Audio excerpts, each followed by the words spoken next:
integrate it, add wins to your career. Hello guys, welcome back. तो अब तक हम लोगों ने सॉइल की प्रॉपर्टीज पढ़ ली, उनके रिलेशन पढ़ लिए, डिटर्मिनेशन पढ़ लिया, वाटर कंटेंट का पढ़ लिया, स्पेसिफिक ग्रेविटी पढ़ लिया, ग्रेन साइज पढ़ लिया। ठीक है, अब हम लोग बात करेंगे अपने कंसिस्टेंसी ऑफ सॉइल की। अब तक आप लोगों को अच्छे से मजा आया, सब चीजें समझी या पढ़ी, यूनिट वेट भी हमने पढ़ लिया, कोर कटर्स एंड रिप्लेसमेंट सारी चीजें पढ़ ली। अब हम लोग आज बात करते हैं कंसिस्टेंसी ऑफ सॉइल की। अब कंसिस्टेंसी ऑफ सॉइल क्या शो करता है? ये पांचवा डिटर्मिनेशन है। ठीक है, consistency of soil, consistency of soil. अब ये क्या चीज होती है? कंसिस्टेंसी ऑफ सॉइल क्या शो करता है? ये शो करता है सॉइल की फर्मनेस या उसका स्टेट। क्या शो करता है? फर्मनेस या उसका स्टेज। यानी कि जैसे सॉलिड है, सेमी सॉलिड है, लिक्विड है, ऐसा कुछ, या प्लास्टिक। चार स्टेजेस को शो करता है, सेमी सॉलिड, सॉलिड, लिक्विड और प्लास्टिक। इन स्टेजेस को शो करता है। तो कंसिस्टेंसी शो करते हैं फर्मनेस, किस स्टेज में, हार्ड है, सॉफ्ट है, प्लास्टिक है, तो ये सब चीजें अपने को शो करते। अब ये भाई साहब किसने बताया कि कंसिस्टेंसी? अब जनरली जो कंसिस्टेंसी चीजें हैं, हम लोग consistency of fine grain soils के लिए बात करते हैं। कोर्स ग्रेन सॉइल के लिए इतनी हम लोग कंसिस्टेंसी वगैरह बात नहीं करते। ये फाइन ग्रेन सॉइल्स की प्रॉपर्टीज होती है। ठीक है, तो इसमें आया था भाई साहब एक साइंटिस्ट एटरबर्ग। इसका रोल है पूरा कंसिस्टेंसी लिमिट्स को हम लोग एटरबर्ग लिमिट्स भी बोलते हैं। क्या बोलते हैं? एटरबर्ग लिमिट्स भी बोलते हैं कंसिस्टेंसी लिमिट्स को। अब लिमिट्स होती कौन कौन सी है? ये होती है तीन limits: liquid limit, plastic limit and shrinkage limit. ये तीन लिमिट्स होती है, लिक्विड लिमिट, प्लास्टिक लिमिट और श्रिंकेज लिमिट। अब एटरबर्ग भाई साहब ने एक कर्व बनाया, ग्राफ बनाया। ठीक है, ऐसा क्या बनाया? कर्व बना दिया कंसिस्टेंसी ऑफ सॉइल का। अब वो कर्व कैसा था? कर्व ऐसा था, ऐसा। अब देखो, कर्व हमेशा किस में बनता है? दो चीजों में, एक होता है डिपेंडेंट और एक होता है इंडिपेंडेंट क्वांटिटी में। ठीक है, अब ये कर्व एटरबर्ग ने किस पे बनाया? वाटर कंटेंट और वॉल्यूम। ठीक है, वाटर कंटेंट और वॉल्यूम में। तो वॉल्यूम आएगा वाई एक्सिस पे, वाटर कंटेंट आएगा एक्स एक्सिस। ठीक है, अब SPL का मतलब है, S stands for single limit, P stands for plastic limit और L stands for liquid limit. अब इधर होता है सॉइल लिक्विड स्टेज, इसकी बात हो रही है लिक्विड, प्लास्टिक, ये हो गया अपना सेमी सॉलिड, और ये इधर हो गया अपना सॉलिड। ठीक है, अब श्रिंकेज लिमिट के रेस्पेक्ट में जो वॉल्यूम होता है उसको BS से डिनोट करते हैं, P के रेस्पेक्ट में जो होगा उसको BP से, और लिक्विड लिमिट के जो रेस्पेक्ट में होगा उसको BL से डिनोट। अब बोलोगे सर ये कर्व ऐसा है, कहीं कहीं स्ट्रेट लाइन आ रहा है, कहीं कहीं ये आ रहा है। तो अभी जब मैं इसको पूरी कंसिस्टेंसी लिमिट्स बताऊंगा तब आपको समझ में आएगा कि यहाँ पर तो आ रहा है इंक्लाइन लाइन और यहाँ पर एकदम स्ट्रेट लाइन आ गया, वॉल्यूम डिक्रीज नहीं हो रहा। तो ये सब अपन अभी पढ़ेंगे। तो सबसे पहले इन लिमिट्स की बात करते हैं। तो इन लिमिट्स की हेल्प से अपने को शो होता है क्या? Consistency of soil. अब सबसे पहली लिक्विड लिमिट। अब ये लिक्विड लिमिट होती क्या है? Liquid limit LL। Liquid limit of soil का मतलब है कि वो कंडीशन जहां से, या वो मिनिमम वाटर कंटेंट किसमें बना है? वाटर कंटेंट में और वॉल्यूम में। तो वो मिनिमम वाटर कंटेंट जहां पर सॉइल लिक्विड की तरह बिहेव करने लग जाए या बहने लग जाए, स्टार्ट फ्लो हो जाए। क्या हो जाए? स्टार्ट कर दे, स्टार्ट टू फ्लो या बिहेव एज लिक्विड, तो उसको हम लोग बोलते हैं लिक्विड लिमिट। बात कर रहे हैं सॉइल की, और सॉइल क्या बहने लग जाए, इसका मतलब उसके अंदर पानी क्या है? बहुत ही ज्यादा है, तभी वो बहेगी, अदरवाइज वो नहीं बहेगी। ठीक है, तो पानी ज्यादा है तभी बहेगी, अदरवाइज वो नहीं बहेगी। अपने कर्व को देख के भी लग रहा है कि पानी सबसे ज्यादा है, ये परसेंटेज में होता है ना, वैसे भी वाटर कंटेंट परसेंटेज में होता है। ठीक है, अब इसके अलावा एक डेफिनेशन तो ये हो गई जहां से वो मिनिमम वाटर कंटेंट जहां से सॉइल स्टार्ट टू फ्लो हो जाए या बिहेव एज ए लिक्विड हो जाए। दूसरा, जहां से सॉइल एक स्टेज ऑफ कंसिस्टेंसी से दूसरी स्टेज ऑफ कंसिस्टेंसी में कन्वर्ट हो जाए, यानी कि लिक्विड टू प्लास्टिक या प्लास्टिक टू लिक्विड कन्वर्ट हो जाए, वो उसकी डेफिनेशन नंबर 2 हो गई। पहली तो फ्लो हो गई, दूसरी क्या हो गई, वन स्टेज, यानी कि लिक्विड टू प्लास्टिक या प्लास्टिक टू लिक्विड। तो अपन ऐसे लिख सकते हैं, ये हो गया अपना सेकंड डेफिनेशन। थर्ड डेफिनेशन क्या है इसकी लिक्विड लिमिट की, वो वाटर कंटेंट, वो मिनिमम वाटर कंटेंट जहां पर सॉइल की शियर स्ट्रेंथ क्या है, मिनिमम है। सॉइल की शियर स्ट्रेंथ क्या है, मिनिमम, या कह सकते हैं नेग्लिजिबल।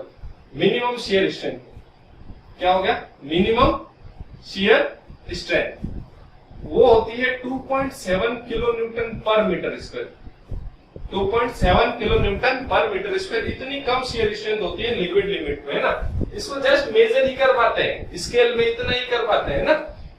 तो मिनिमम शियर स्ट्रेंथ, कोई सवाल आ जाता है कि भाई liquid minimum shear strength soil की कहां पर होती है, वो होती है लिक्विड लिमिट में, ठीक है। तो कितनी होती है, 2.7 किलो न्यूटन पर मीटर स्क्वायर। इसके बाद जैसे वाटर कंटेंट कम होगा, ठीक है, तो उसके बाद लिक्विड अपने बढ़ती जाएगी उसकी शियर स्ट्रेंथ, ठीक है। ऐसे स्ट्रेंथ को शियर स्ट्रेंथ। क्या समझ में आया अपने को, लिक्विड किधर से किधर कन्वर्ट हो रहा है, लिक्विड प्लास्टिक में या प्लास्टिक लिक्विड में, तब भी उसको लिक्विड लिमिट। अब आता है कि भाई अब कौन कौन सी सॉइल्स पे लिक्विड लिमिट होती है। तो सबसे पहले दो चीज समझ लो कि जो कोर्स ग्रेन सॉइल्स होती है ना, कोर्स ग्रेन सॉइल, मैंने पहले ही बात करी कि अपन ये जो है कंसिस्टेंसी फाइन ग्रेन सॉइल के लिए बात करेंगे। तो कोर्स ग्रेन सॉइल क्या होती है, नॉन प्लास्टिक। क्या होती है, नॉन प्लास्टिक। इसका मतलब इसके लिए लिक्विड लिमिट फाइंड आउट नहीं करेंगे, क्रॉस का मतलब नहीं करेंगे, इसके लिए काम की चीज नहीं है, आउट ऑफ सिलेबस इसके लिए कोर्स ग्रेन सॉइल्स के लिए। तो पीछे बचा सिल्ट और क्ले। तो सिल्ट की तो कम होती है, क्ले की क्या होती है, बहुत ज्यादा। जितनी सॉइल फाइन होती जाएगी उतनी क्या है, उसकी लिक्विड लिमिट बढ़ती जाएगी। तो सिल्ट की लगभग हो जाती है 30 से 40 के आसपास होती है परसेंटेज, चलो। और उसके बाद क्ले की हो जाती है लगभग 100 से पार, ग्रेटर देन 100। तो ये बात हो रही है अपने लिक्विड लिमिट, ठीक है।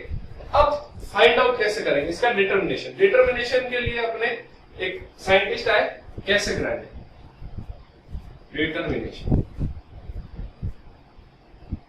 डिटर्मिनेशन कैसे करेंगे, साइंटिस्ट आए, कौन है, कैसे ग्रांडे। उन्होंने एक एपरेटस बनाया, उस एपरेटस की हेल्प से हम लोग फाइंड आउट करेंगे। और वो एपरेटस कैसा है आपको डायग्राम में दिख रहा है ऊपर।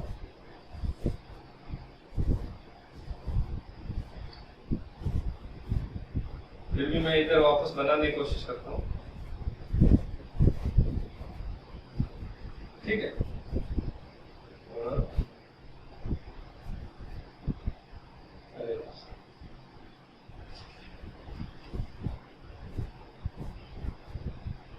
ठीक है,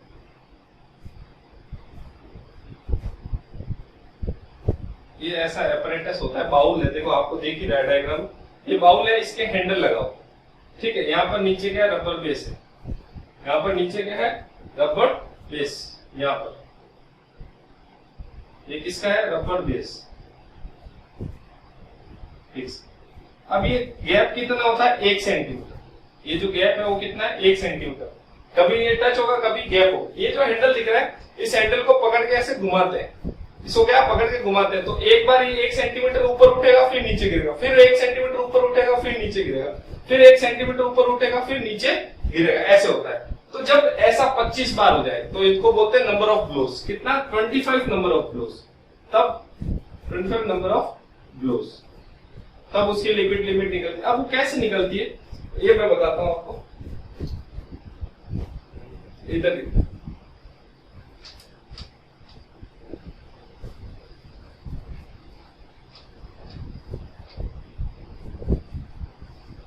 तो क्या होता है कि पहले जो कटोरी दिख रही है अपने को,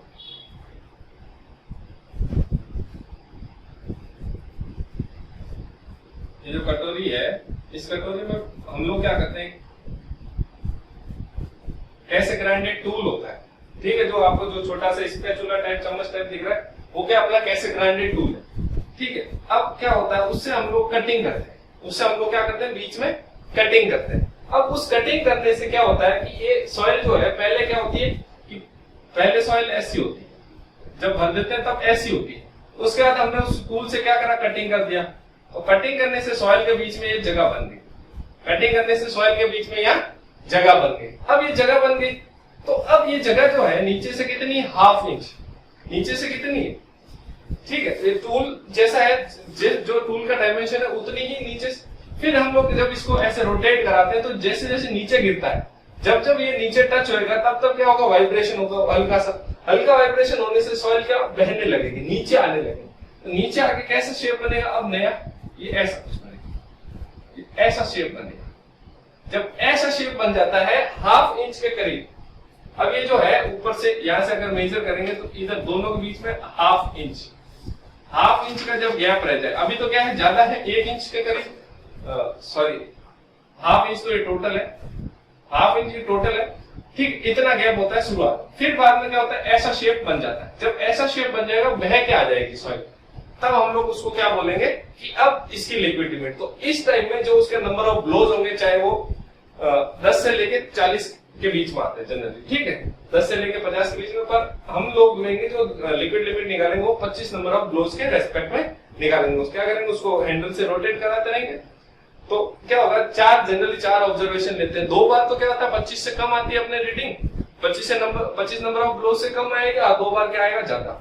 अब ये तो तरीका। अब कम और ज्यादा का क्या लॉजिक है, अगर पानी ज्यादा होगा तो क्या होगा, जल्दी जल्दी 25 से कम में आपस में ऐसा मिल जाएगा। और अगर पानी कम होगा, बहुत कम है उसमें वाटर कंटेंट, तो क्या होगा 25 से ज्यादा ले लेगा। फिर हम लोग क्या कर लेंगे, कर्व की हेल्प से या इंटरपोलेशन करके 25 पे रिजल्ट निकाल लेंगे। तो 25 पे नंबर ऑफ ब्लोज के रेस्पेक्ट में जो वाटर कंटेंट आएगा वो अपना क्या होगा, लिक्विड लिमिट। तो ये डेफिनेशन आ गई अपने नेक्स्ट। कौन सी next definition, the water content with respect to 25 number of blows in Casagrande apparatus या Casagrande test of liquid limit. तो वो जो वाटर कंटेंट आएगा उसी को हम लोग लिक्विड लिमिट बोलते हैं, ठीक है। तो अब क्या होता है कि हम लोग नंबर ऑफ ब्लोज और उसके रेस्पेक्ट में कर्व बनाते हैं। किसके रेस्पेक्ट में, नंबर ऑफ ब्लोज और वाटर कंटेंट के रेस्पेक्ट में कर्व ग्राफ बनाएंगे। ग्राफ कैसा बनेगा, देखो वाटर कंटेंट आएगा y एक्सिस पे, नंबर ऑफ ब्लोज आएगा n इधर, ठीक है, वाटर कंटेंट आएगा इधर, ठीक है, ये कुछ ऐसा बनेगा। तो ये कर्व कुछ ऐसा है। तो जब वाटर कंटेंट ज्यादा होगा तो नंबर ऑफ ब्लोज क्या आएंगे, कम। जब वाटर कंटेंट कम होगा तो नंबर ऑफ ब्लोज क्या आएंगे, ज्यादा, ठीक है। तो मान लो कि एक वाटर कंटेंट ये है, दूसरा मान लो वाटर कंटेंट ये है W2, ठीक है। इसके रेस्पेक्ट में जो नंबर ऑफ ब्लोज है वो N1 है, इसके रेस्पेक्ट में जो नंबर ऑफ ब्लोज है N2 है। अब मान लो 25 कहीं यहाँ बीच में, ये मान लो यहाँ पे 25 है और ये अपना WN, ठीक है, WL हो जाएगा। फिर वो क्या हो जाएगा, लिक्विड लिमिट WL, ठीक है। ये SPL लिखा है ना मैंने, इसको ऐसे डिनोट करते हैं WS, WP और WL। इसका मतलब WL ऐसे लिखा हो, इसका मतलब लिक्विड लिमिट है, इसका मतलब प्लास्टिक लिमिट है, इसका मतलब श्रिंकेज लिमिट है। ये आगे बता दो। तो यहाँ पर क्या है 25 नंबर ऑफ रेस्पेक्ट। अगर मान लो ये क्या होता है अपना 15 होता है, ये 35 होता है समझाने के लिए, और ये मान लो 20 होता और ये मान लो 40 होता, तो अपना लिक्विड लिमिट कितनी आ जाती है, इंटरपोलेशन से लिक्विड लिमिट आ जाती है अपनी 30। तो ऐसे कर लेते हैं, ठीक है। तो ऐसे ही करके 2 रीडिंग जनरली क्या 25 से ऊपर होती है, 2 रीडिंग 25 से नीचे होती है नंबर ऑफ ब्लोज के रेस्पेक्ट। फिर हम लोग कर्व बनाते और रिजल्ट ले लेते हैं। अब ये जो कर्व है, इस कर्व का नाम भी कुछ है, तो इस कर्व को हम लोग बोलते हैं फ्लो कर्व।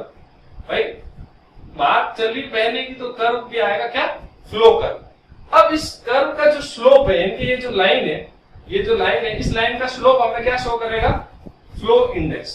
लाइन का स्लोप क्या शो करेगा, फ्लो इंडेक्स।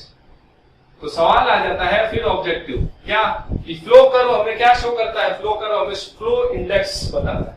क्या बताता है, फ्लो कर्व हमें फ्लो इंडेक्स बताता है। और फ्लो कर्व किसके बीच में बनता है, वाटर कंटेंट y एक्सिस पे रहेगा और नंबर ऑफ ब्लोज किस पे रहेंगे, x एक्सिस पे।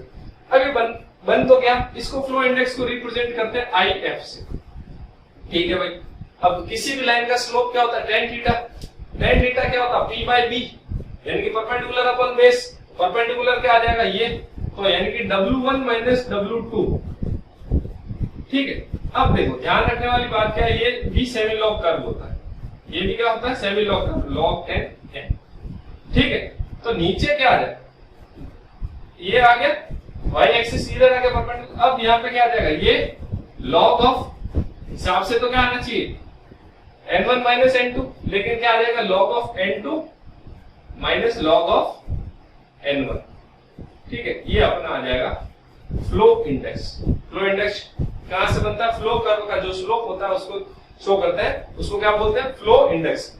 किसी भी सॉइल का जितना ज्यादा फ्लो इंडेक्स उतनी ही कम shear strength, sorry flow index show करता है rate of loss of shear strength. क्या शो करता है, rate of loss of shear strength. ठीक है, जितना ज्यादा फ्लो इंडेक्स आएगा उतनी ज्यादा रेट से वो शियर स्ट्रेंथ कम होती रहेगी उसकी। ठीक है, तो ये हो गया अपना फ्लो इंडेक्स। अब बात करते हैं कि जो कैसेग्रांडे apparatus में जो टूल था, वो तो जनरली कैसेग्रांडे टूल हम लोग काम में लेते हैं किसके लिए, सिल्ट और क्ले के लिए, यानी कि फाइन ग्रेन सॉइल के लिए। फिर कभी कभी पूछ लेते हैं भाई सैंडी सॉइल के लिए कौन सा काम में लेंगे, मान लो निकालना हो, वैसे तो कुछ निकालते नहीं, कुछ नहीं आता रिजल्ट, लेकिन फिर भी अगर सैंडी सॉइल के लिए निकालना हो और लिक्विड लिमिट तो कैसे निकालेंगे, कौन सा टूल काम में लेते हैं, तो सैंडी सॉइल के लिए तो मैं कंपैरिजन बता देता हूँ। सैंडी सॉइल के लिए एएसटीएम काम में लेता है, एएसटीएम सैंडी सॉइल के लिए, और कैसेग्रांडे अपने क्ले सॉइल के लिए, लिख लो। ठीक है, कैसेग्रांडे क्ले सॉइल के लिए और सैंडी सॉइल के लिए अपना एएसटीएम।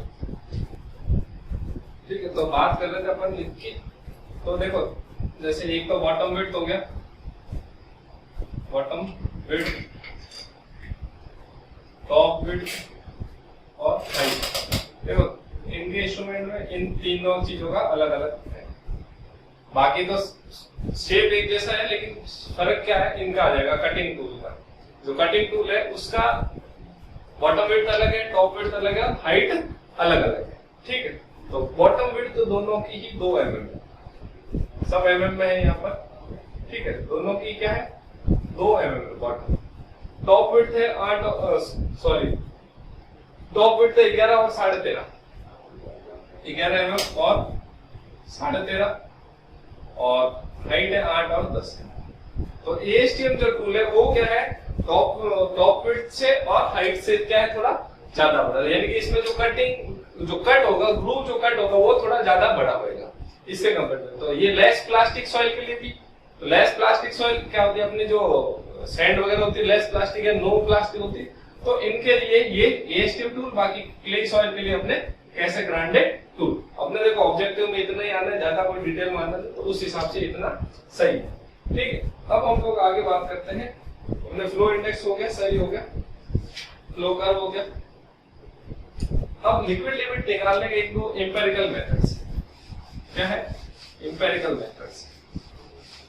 एम्पिरिकल मेथड्स क्या है, एक 1 पॉइंट मेथड है, liquid limit equals to Wn into n by 25 to whole power small n। ठीक है, ये कौन सा मेथड है, 1 पॉइंट मेथड। अब इससे क्या होता है कि अपने को पता चल जाता है कि क्या लिक्विड लिमिट आएगी। ठीक है, Wn स्टैंड्स फॉर नेचुरल।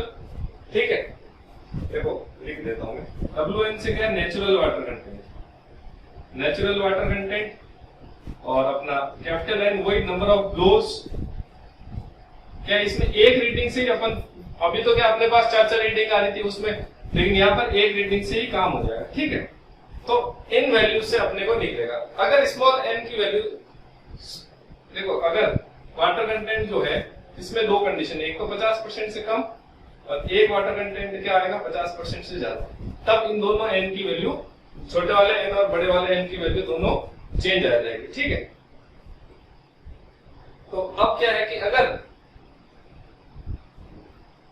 हाँ ठीक है सही है, 50% से कम और 50% से ज्यादा। अगर 50% से कम है तो इसकी कैपिटल N की वैल्यू क्या आ जाएगी 15 से 35 के बीच में, और स्मॉल n की वैल्यू आ जाएगी 0.092। ये वैल्यूज आपको याद रखनी पड़ेगी, अगर एग्जाम आ जाता है तो 1 पॉइंट मेथड से आप कर सकते हो।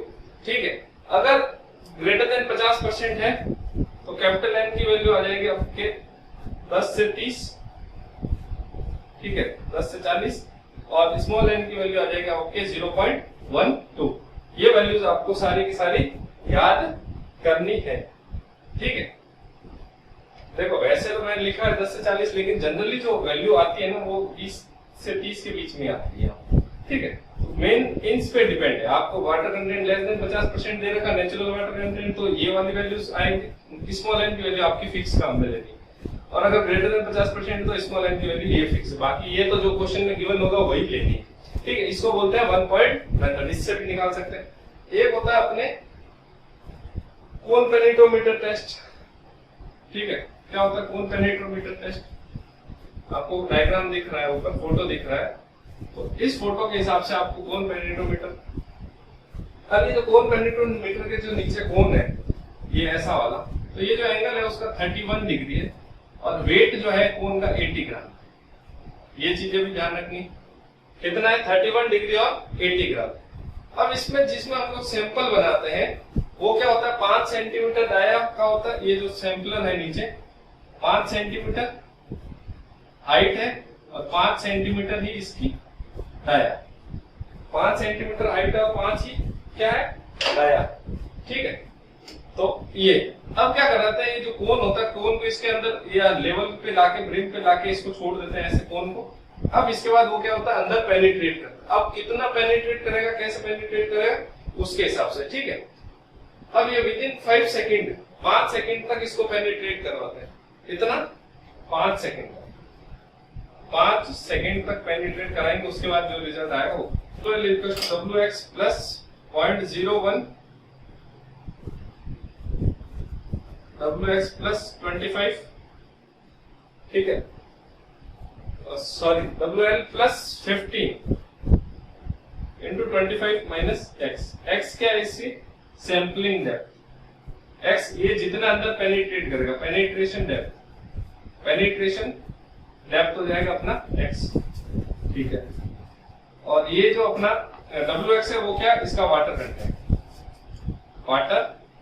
कंटेंट। तो लिक्विड लिमिट का फॉर्मूला क्या होगा WX plus 0.01 WX plus 15 into 25 minus x। ये अपना इसका कौन सा मेथड है कोन पेनिट्रोमीटर, कौन सा मेथड है कोन पेनिट्रोमीटर। इसके साथ आपने हो गया लिक्विड लिमिट खत्म। तो आपको बस ये फॉर्मूला याद रखना है, ये 31 डिग्री है, ये 80 ग्राम है, 5 सेंटीमीटर सैंपल होता है, 5 सेंटीमीटर हाइट होती है और 5 सेंटीमीटर इसकी डाया होता है सैंपल, ठीक है। इसे कैसे करंट और ए स्ट्रीम का काम आता है, तो ये सवाल कई बार आया कि ए स्ट्रीम टूल किसके लिए काम में देते हैं, या तो अपन वहां का ऑप्शन क्या होगा अपने को, या तो सैंड मिलेगा या क्या मिलेगा लेस प्लास्टिक सॉइल, उसके लिए, ठीक है। इसके बाद जो सेकंड है वो अपना आ जाएगा, सेकंड आ जाएगा प्लास्टिक लिमिट। सेकंड क्या आ रहा है प्लास्टिक लिमिट, लिक्विड लिमिट खत्म हो गया, सेकंड आ गया अपना प्लास्टिक लिमिट। अब ये प्लास्टिक लिमिट क्या होगा, देखो प्लास्टिक लिमिट से सॉइल किस में कन्वर्ट होगी, या तो सेमी सॉलिड टू प्लास्टिक या प्लास्टिक टू सेमी सॉलिड। तो एक चीज तो ये हो गया इससे सेमी सॉलिड टू प्लास्टिक या फिर प्लास्टिक टू सेमी सॉलिड, यानी कि दोनों तरफ कन्वर्टिबल। तो ये होता है प्लास्टिक। अब इसको एक्चुअली हम लोग डेफिनेशन की बात करें तो हम लोग क्या करते हैं, इसको टेस्ट जैसे करते हैं हम लोग, टेस्ट में इसका क्या सैंपल बनाते हैं। तो सैंपल मिट्टी लेंगे इनके लिए जितनी कंसिस्टेंसी वाले टेस्ट लेने, इसके लिए जो सॉइल लेते हैं उसको 425 माइक्रोन से पास होनी चाहिए वो सारी सॉइल, ठीक है, 425 माइक्रोन से पास होनी चाहिए। तो कैसे बनाएंगे, तो अपने को क्या करना है कि सैंपल लेना, मिट्टी में थोड़ा पानी डालना, उसके बाद उनको थ्रेड की फॉर्म में यानी कि रोल करना है। जैसे ये है ना, इसको आपस में से हाथ में या फ्लैट सरफेस पे रख के ऐसे रोल करना आपस में। ऐसे रोल करेंगे तो जब उसका थ्रेड का डाया 3 mm हो जाए, 3 mm डाया, और वो टूट जाए तो 3 mm डाया पर तो नहीं टूटना चाहिए, जैसे ही 3 से छोटा हो जाए वो टूट जाए कर जाए, वो उसका क्या आ जाता है फिर प्लास्टिक लिमिट आ जाता है, ठीक है। तो अपने को 3 mm डाया थ्रेड तक बनाना है। तक अगर नहीं टूट रहा है तो वापस पानी कम करेंगे, अगर टूट रहा है पहले 3 mm से पहले टूट रहा है तो पानी और ऐड करेंगे, यानी 4 mm पे टूट रहा है तो पानी ऐड करेंगे, और अगर 2 mm पे टूट रहा है तो पानी कम करेंगे। तो ये ध्यान अपने को रखना है, ठीक है। तो ये हो गया। अब इसमें भी वही है कि सैंड और ग्रेवल क्या होता है, नो प्लास्टिक। तो पूछ ले प्लास्टिक लिमिट कितनी होती है सैंड और ग्रेवल की, सैंड और ग्रेवल की। तो ये क्या होता है नॉन प्लास्टिक। दोनों नॉन प्लास्टिक। और सिल्ट की होती है जनरली 10 से 15, सिल्ट की होती है 10 से 15 और क्ले की होती है 100 से 150, 100 से 150। ठीक है, अब क्ले हर एक क्ले की बात नहीं हो रही, और ऐसे देखे तो 50 से 100 भी कहीं आती है। ठीक है, तो ऐसा कोई वो नहीं, और इतनी भी पहुंच जाती है, इतनी भी आ जाती है। तो सिल्ट का जनरली क्वेश्चन आता है, वो आता है 10 से 15 होती है सिल्ट की। यहाँ से आपके यहाँ 3 से अगर लिमिट से आता है तो यहाँ से सवाल आता है। यहाँ तो सैंड और ग्रेवल की पूछ लेते, प्लास्टिक लिमिट कितनी होती है, तो 0 नॉन प्लास्टिक होती है, और सिल्ट की कितनी होती है 10 से 15 के बीच में। ठीक, तो डिटर्मिनेशन पता चल गया। अब क्या होता है, कभी कभी क्वेश्चन दे देता है, मान लो क्वेश्चन दे दिया कि 2 अलग अलग सॉइल है, 2 क्ले है, मान लो क्ले ए और बी, 2 क्ले है ए और बी। ठीक है, इसकी लिक्विड लिमिट मान लो 60 है, लिक्विड लिमिट की बात होगी, और इसकी लिक्विड लिमिट मान लो 50।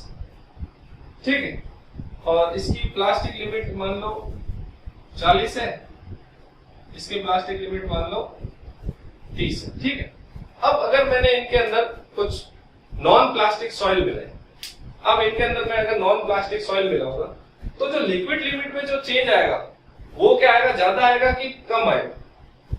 मैंने क्या करा, क्ले सॉइल के अंदर क्या मिला है आपने, सैंड मिला है, नॉन प्लास्टिक सॉइल, तो जो लिक्विड लिमिट में चेंज आएगा वो ज्यादा आएगा कि प्लास्टिक लिमिट में ज्यादा चेंज आएगा, ये आपको बताना है। ठीक है, तो दोनों ही रिड्यूस तो भाई दोनों की, क्योंकि ये प्लास्टिक और भाई 2 अलग अलग चीजों को आपस में मिक्स करेंगे तो उनकी प्रॉपर्टीज भी चेंज होगी। तो नॉन प्लास्टिक और प्लास्टिक सॉइल मिलाएंगे तो ये चीजें दोनों क्या होगी, रिड्यूस होगी। बट जो चेंज आएगा वो लिक्विड लिमिट में ज्यादा आएगा as comparison to plastic limit. ठीक है, चाहे ये हो सॉइल चाहे ये हो, कोई फर्क नहीं पड़ता। अगर यहाँ पे 20 भी होता ना तब भी लिक्विड लिमिट में ज्यादा, मान लो इसकी लिक्विड लिमिट 5 चेंज हो रही तो प्लास्टिक लिमिट 4 ही होगी, ऐसे। तो लिक्विड लिमिट में हमेशा ज्यादा चेंज आता है अगर प्लास्टिक सॉइल के अंदर नॉन प्लास्टिक सॉइल मिला है in comparison to plastic limit. ठीक है, तो ये चीज ठीक, इस पे भी एक बार क्वेश्चन आया हुआ है। उसके बाद हम लोग बात करते हैं श्रिंकेज लिमिट। उसके बाद बात करते हैं हम लोग श्रिंकेज लिमिट। अब श्रिंकेज लिमिट क्या होता है, जहां पर सॉइल किस में कन्वर्ट हो रही है, या तो सेमी सॉलिड टू सॉलिड या solid to semi solid, shrinkage. ठीक है,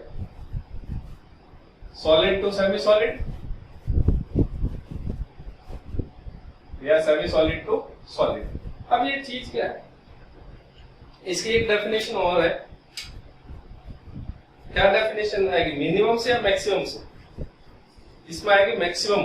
तो maximum water content at which volume of soil will not get change if we add water. क्या बोल रहा है, क्या बोल रहा है कि वो वाटर कंटेंट, सॉरी मैक्सिमम नहीं मिनिमम, क्या बोल रहा है कि minimum water content at which, क्या बोल रहा है, minimum water content at which volume of soil will not get change if we add more water. जैसे मान लो इसका मतलब क्या है कि यहां से मैं और पानी ऐड करूं तो वाटर कंटेंट चेंज, उसका जो वॉल्यूम है सॉइल का वो चेंज नहीं होना चाहिए। अब वॉल्यूम ऑफ सॉइल का चेंज, वॉल्यूम ऑफ सॉइल कब चेंज नहीं होता पानी ऐड करने पे? मैंने शुरुआत में बताया था, नोट में बताया था, 2 नोट लिखा थे प्रॉपर्टीज खत्म होते ही।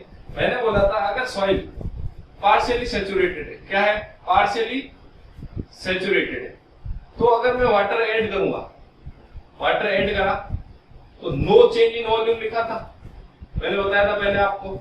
और अगर सैचुरेटेड है तो अगर वाटर ऐड करूंगा, वाटर ऐड करूंगा तो चेंज इन वॉल्यूम आएगा, चेंज इन वॉल्यूम। अब ये बोल रहा है कि कोई वॉल्यूम में चेंज होना ही नहीं चाहिए, वो मिनिमम वाटर कंटेंट जिसमें सॉइल में मैंने क्या बोला कि पानी ऐड करूं या कम करूं तब मेरा क्या होना चाहिए, water content, sorry water content का वॉल्यूम चेंज नहीं होना चाहिए। इसका मतलब क्या है कि वो बोल रहा है कि सॉइल इस कंडीशन पे at a shrinkage limit WS पे, at a shrinkage limit soil किस में है, सैचुरेटेड।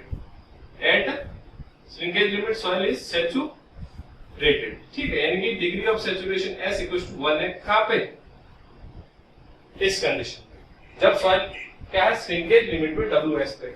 अगर देखो श्रिंकेज लिमिट पे सॉइल सैचुरेटेड है, अब मैं अगर पानी ऐड करूंगा तो मेरा वॉल्यूम चेंज होएगा, यानी कि अगर इससे ज्यादा पानी ऐड करूंगा तो मिनिमम वाटर कंटेंट, अब ऐड पानी बढ़ गया तो पानी बढ़ते ही क्या हो जाएगा, वॉल्यूम चेंज हो जाएगा।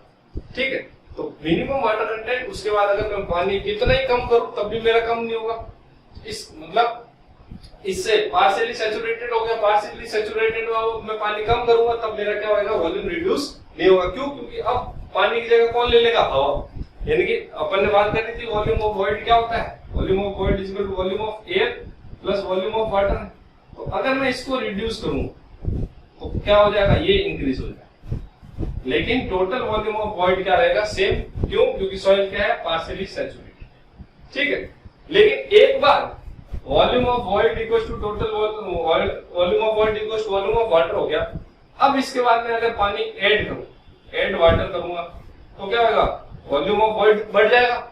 वॉल्यूम ऑफ वॉइड बढ़ेगा तो volume, total volume of soil भी चेंज हो जाएगा। यानी कि अगर सॉइल सैचुरेटेड है, उसके बाद में पानी ऐड करूंगा तो मेरा सॉइल क्या आ जाएगी, सॉलिड से सेमी सॉलिड में। और अगर मैंने श्रिंकेज लिमिट से पानी और कम करा तब मेरे सॉइल क्या आ जाएगी, तब सॉइल का वॉल्यूम क्या रहेगा, सेम टू सेम रहेगा। इसलिए ये जो वॉल्यूम चेंज वाला कर्व है, यहाँ पर ये स्ट्रेट लाइन क्यों आई, क्योंकि यहाँ पर वॉल्यूम रिड्यूस होता ही नहीं है। श्रिंकेज लिमिट के बाद में सॉइल का कोई वॉल्यूम रिड्यूस नहीं होता। ठीक है, तो पूछ लेते हैं कि वो वाटर कंटेंट बताओ जहां पर सॉइल का वॉल्यूम चेंज नहीं होता, वो होता है श्रिंकेज लिमिट ऑफ सॉइल। ठीक है, उसके बाद उसका वाटर कंटेंट चेंज करने, कम करने पे वॉल्यूम में रिड्यूस नहीं होता। ठीक है, रिडक्शन नहीं आता, ये चीज है। तो ये भी पूछ लेते हैं श्रिंकेज लिमिट में सॉइल कौन से स्टेट में होती है, सैचुरेटेड स्टेट। ठीक है, इसका डिटरमिनेशन से कोई लेना देना नहीं अपने। ठीक है, तो एक दो फॉर्मूला इसके, तो अगर देखो तो इसका एक डायरेक्ट अपन ने जो रिलेशन पढ़ा था, S equal to WG।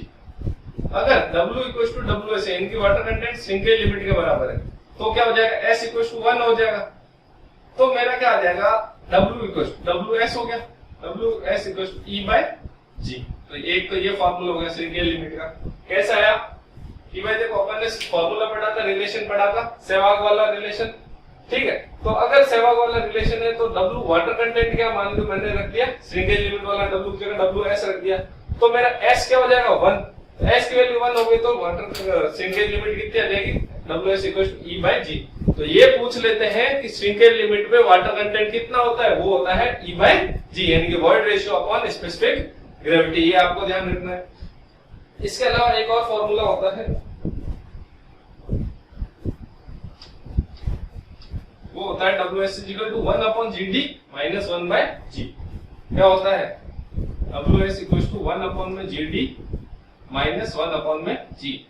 G का मतलब वही स्पेसिफिक ग्रेविटी और GD का मतलब हो गया specific gravity of dry soil.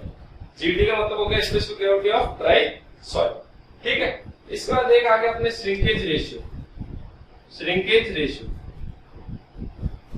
ये कंसिस्टेंसी में चल रहा है सब, श्रिंकेज रेशियो। अब श्रिंकेज रेशियो क्या होता है, श्रिंकेज रेशियो का फॉर्मूला होता है, इसको R से डिनोट करते हैं, V1 माइनस V2 अपॉन में VD divided by W1 minus W2 into 100। इसका मतलब क्या है कि change in volume with respect to the original volume, या with respect to change in volume with respect to dry volume divided by water content, change in water content. क्या बोल रहा है, change in volume with respect to dry volume divided by change in water content. यानी कि मान लो यहां से यहां तक कुछ वाटर कंटेंट आया, यहाँ पे मान लो W1 था या W2 था, तो ये जो चेंज आ रहा है, उस किसी भी सॉइल में जितना मैं वाटर कंटेंट चेंज कर रहा हूं, उस वाटर कंटेंट चेंज के रेस्पेक्ट में जो वॉल्यूम कितना चेंज हो रहा है, उसको मैं बोलता हूं श्रिंकेज रेशियो। ठीक है, अब किस श्रिंकेज रेशियो वॉल्यूम पे किसके रेस्पेक्ट में चेंज हो रहा है, ड्राइज, और वो ड्राई वाला कौन सा होता है, ये VS इक्वल टू VD, क्योंकि ड्राई वॉल्यूम भी तो सेम होगा। क्यों? क्योंकि पार्शियली सैचुरेटेड है सॉइल, तो चेंज होना नहीं वॉल्यूम, तो VS और VD क्या होता है, सेम होता है। जैसे WS और WD सेम होता है। ठीक है, मैंने पहले बताया था आपको, सॉरी WS का W, जैसे रो S और W वेट ऑफ सॉइल और वेट ऑफ सॉलिड्स और वेट ऑफ ड्राई सॉइल क्या होता है, सेम होता है। उसी प्रकार ड्राई वॉल्यूम ऑफ सॉइल और एट सैचुरेटेड लिमिट दोनों वॉल्यूम क्या होता है, सेम होता है। ठीक है, तो ये श्रिंकेज रेशियो का फॉर्मूला हो गया। तो इतना ही आपके काम का है। अगर श्रिंकेज रेशियो और इसमें श्रिंकेज लिमिट में पूछ ले तो WS इक्वल टू क्या होगा, WS G equal to 1/1 by R minus WS। ये श्रिंकेज लिमिट और श्रिंकेज रेशियो में फॉर्मूला होता है, रिलेशन होता है। क्या होगा, G equal to 1/1 divided by 1 by R minus WS। ये सारे फॉर्मूले बेटा काम के, एक दो फॉर्मूले और है, मैं लिख देता हूं। इसमें ना कभी कभी इसमें यहाँ पे अगर मैं यहाँ पे VD लिख दूं, क्या ड्राई वॉल्यूम, अगर यहाँ पे VD लिख दूं R, तो R क्या चेंज हो जाएगा, shrinkage ratio equal to V1 minus VD upon में VD डिवाइडेड बाय, तो W1 माइनस क्या हो जाएगा, WS हो जाएगा। ये ध्यान रखना। तो क्वेश्चन एग्जाम में क्वेश्चन ऐसे भी आ सकता है, ऑब्जेक्टिव में फॉर्मूला पूछ लिया तो यहाँ पर श्रिंकेज लिमिट हो जाएगा। अगर ऊपर ड्राई वॉल्यूम आ जाएगा तो नीचे क्या आ जाएगा, श्रिंकेज लिमिट आ जाएगा। तो ये ध्यान रखने वाली बात है। ठीक है, अब एक आता है volumetric shrinkage, VS, volumetric shrinkage, volumetric shrinkage VS होता है अपना V1 माइनस VD अपॉन में VD into 100। Simple, V1 minus VD upon में VD इंटू 100 क्या होता है, वॉल्यूमेट्रिक श्रिंकेज। ठीक है, एक आता है डिग्री ऑफ श्रिंकेज। क्या आता है, डिग्री ऑफ श्रिंकेज, वो भी उसका फॉर्मूला भी यही होता है। डिग्री ऑफ श्रिंकेज का फॉर्मूला भी यही होता है, बस फर्क क्या आ जाएगा उसमें, नीचे जो आएगा वो V1 हो जाएगा।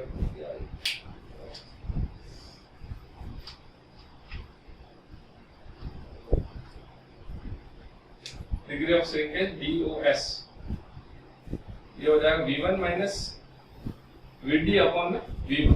अब देखो, अभी तक क्या हो रहा था, ड्राई वॉल्यूम की, यहाँ पे भी ड्राई वॉल्यूम के रेस्पेक्ट में, यहाँ पे भी ड्राई वॉल्यूम के रेस्पेक्ट, लेकिन यहाँ पर किसके रेस्पेक्ट में, ओरिजिनल वॉल्यूम।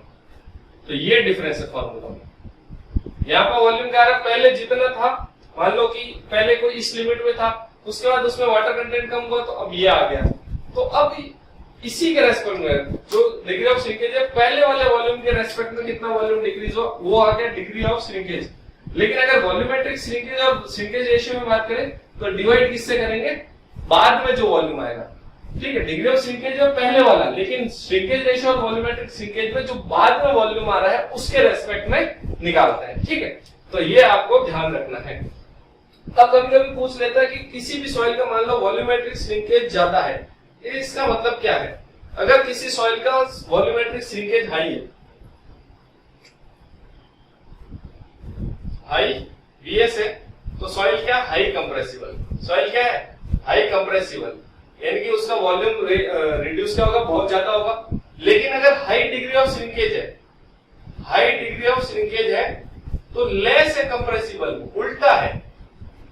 अब कोई लोग क्या होता है, अपन कंफ्यूज कैसे हो जाता है एग्जाम में कि बहुत ज्यादा डिग्री ऑफ श्रिंकेज है तो कंप्रेसिबिलिटी भी क्या होगी, हाई। कंप्रेसिबिलिटी वही volume reduction, degree of shrinkage ज्यादा है तो कंप्रेसिबिलिटी ज्यादा नहीं होती, उल्टा होता है। लेकिन वॉल्यूमेट्रिक श्रिंकेज ज्यादा है तो डिग्री ऑफ श्रिंकेज भी क्या, सॉरी, वॉल्यूमेट्रिक श्रिंकेज ज्यादा है तो हाई कंप्रेसिबिलिटी, और अगर डिग्री ऑफ श्रिंकेज ज्यादा है तो लेस कंप्रेसिबिलिटी। अब इसी प्रकार DOS वगैरह में टेबल बना देते हैं हम लोग, पूछ लेते हैं ऑब्जेक्टिव में। ठीक है, इसमें फिर इसके बाद अपना कंसिस्टेंसी खत्म हो जाएगा। जैसे ये डिग्री ऑफ श्रिंकेज, कंप्रेसिबिलिटी लिख देते हैं। ठीक है, ठीक है, लेस देन 0 से 5 हो गया, 5 से 10 हो गया, 10 से 15 हो गया, ग्रेटर देन 15। ठीक है, तो अब इसमें क्या हो जाएगा, लो हो जाएगा। अगर कंप्रेसिबिलिटी की बात करें तो इसमें कंप्रेसिबिलिटी क्या हो जाएगा, गुड, अच्छी कंप्रेसिबिलिटी, इसमें वेरी लो। भाई जितना ज्यादा क्या डिग्री ऑफ श्रिंकेज उतना क्या कंप्रेसिबिलिटी क्या हो जाएगा, कम हो जाएगा। या प्लास्टिसिटी की बात कर लो, कंप्रेसिबिलिटी या plasticity is the same thing. क्यों, क्योंकि जो सॉइल ज्यादा प्लास्टिक होगी उसकी कंप्रेसिबिलिटी भी क्या होती है, ज्यादा। तो इसको उसमें देखें तो वेरी पुअर हो जाएगा, और ये गुड प्लास्टिक हो गया। तो वेरी लो या वेरी पुअर प्लास्टिसिटी हो जाएगी किसका, जब degree of shrinkage greater than 15 होगा। फिर क्या हो जाएगा, अगर यहाँ पर आ जाएगा मीडियम 10 से 15 पे, और अगर 15 से 20 है तो ये हो जाएगा पुअर या लो। एक ही चीज, लो कंप्रेसिबल और पुअर प्लास्टिसिटी।